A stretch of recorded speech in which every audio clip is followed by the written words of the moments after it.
대한소아청소년과학회 김지용 이사장님 모시고 소아청소년 질환과 의료 인프라 문제 조금 더 얘기 나눠보겠습니다. 이사장님 안녕하세요. 네, 이사장님, 저희가 이제 소아청소년의 발달장애, 비만 등 이렇게 다양한 질환이 급증했다는 보도를 해왔습니다. 최근 소아청소년의 질환 양상, 예전과는 또 다르죠? 네, 최근 만성질환의 증가 경향이 뚜렷합니다.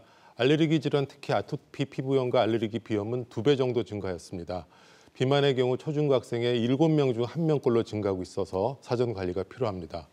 또 진단기술의 발달과 다국적 인구 유입으로 매우 생소한 유전질환, 면역질환이 새롭게 진단되고 있습니다.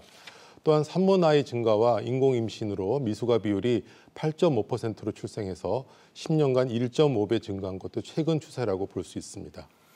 네, 각종 만성질환이 이렇게 증가하는 문제도 있겠지만 최근에는 코로나 팬데믹이 또 소아청소년 질환에 미친 영향도 빼놓을 수가 없을 것 같은데요. 네, 점차 세균성 질환은 줄어들고 집단 관리가 필요한 바이러스 대규모 감염 증가로 아이들의 정상적인 활동과 교육이 위협받고 있는데요.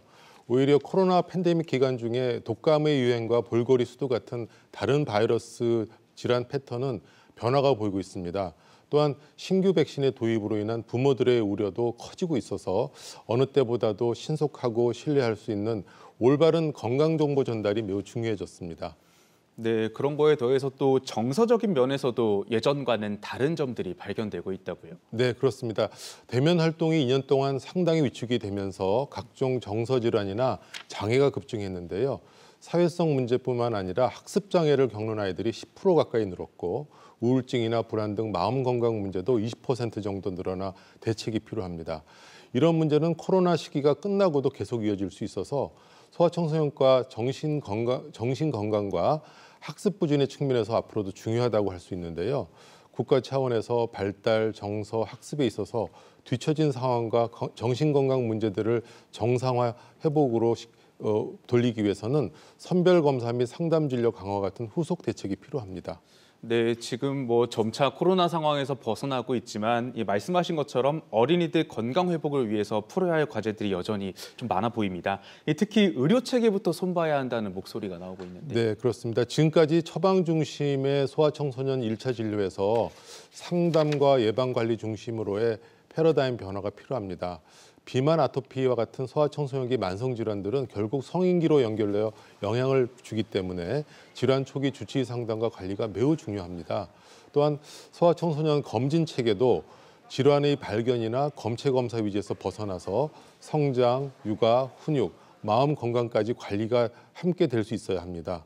현재 71개월까지 진행되는 영유아 검진을 초등학교 입학 전까지 확장하고 학교 검진은 청소년 검진으로 영유아 검진 체계와 일원화해서 연속성 있는 생애 주기 건강 관리가 필요합니다.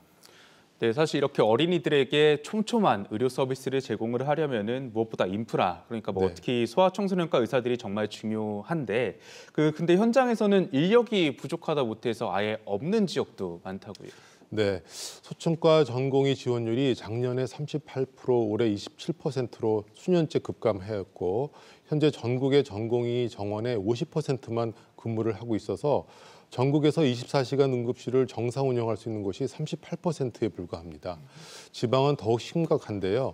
한 지방대는 결국 소아응급센터를 폐쇄하기도 하였고 수도권에서도 응급실을 닫는 병원이 나타나고 있습니다. 뿐만 아니라 중증 환자 치료가 필요한 3차 병원의 입원실과 중환자실에서도 비슷한 상황이 나타나고 있습니다. 현재 전국 수련병원에서 외래 진료와 교육을 담당해야 하는 대학교 수가 인력 부족으로 매주 당직을 서는 곳은 전체 20%에 달하고 있습니다. 지방뿐 아니라 수도권에서도 진료 축소가 불가피한 상황으로 이어질 수 있어서 아이와 부모님들의 불편과 피해가 염려되고 있습니다. 네, 지역에서는 이렇게 소아 응급 환자가 생겨도 갈 수 있는 병원이 없는 경우도 있는데요. 좀 어떻게 해야 될까요? 네, 현재는 병상 부족보다는 운영 인력의 인프라 위기가 가장 중요한 문제입니다. 소청과 전공의 지원의 급감은 초저 출산과 코로나로 인한 급격한 변화가 가속시켰지만 근본적인 문제는 다른 임상과에 비해서 힘든 노력이 필요한 생명을 다루는 필수 진료과에 대한 무관심과 저수가 체계입니다. 이러한 현상은 비슷한 보험제도 하에 있던 유럽과 일본에서 이미 10년 전에 나타났던 문제이고 국가에서 필수 의료에 대한 전폭적인 수가 지원 강화로 인력 자원의 유입을 적극적으로 유도하는 정책이 필요합니다. 그러나 우선 현재 상황의 빠른 해결을 위해서는, 즉 환자 안전을 위해서는 응급실, 중환자실, 중환병동의 운영을 전담 전문의 중심으로 전환하도록 국가에서 전담 전문의와 또 보조 인력의 고용 지원을 신속하게 진행해야 합니다. 특히 지방 거점 3차 병원은 지금 응급, 고난이도 진료 유지가 매우 어려워서 전문의 중심 진료 전환의 가중 지원이 시급하게 필요합니다. 네, 말씀하신 것처럼 소아청소년과 의료 인력을 늘리는 것부터 이렇게 정말 정부 차원에서 대책이 시급해 보이는데요. 이 정부가 어떻게 이 문제에 접근을 하면 좋을까요? 네, 여러 문제가 있겠지만 복잡한 건강 이슈들이 급변하고 있고 맞벌이 부부 또 조부모 대리 양육이 늘어나는 상황에서 우선 청소년 건강 관리의 주체 역할을 더 커지고 있습니다. 지역사회 1차 진료 전문의가 상담과 관리에 집중하는 변화가 필요하고요. 다음, 국가가 필수 의료에 대한 제도적인 지원을 하루속히 강화해야 합니다. 그리고 성장 과정에 맞춘 건강검진 시스템을 개선해서 부모와 주치의와 국가가 함께 참여하는 소아 청소년 건강의 국가 책임제가 빨리 실현되어야 건강 증진뿐만 아니라 초조 출산으로부터의 탈출도 가능해질 것 같습니다.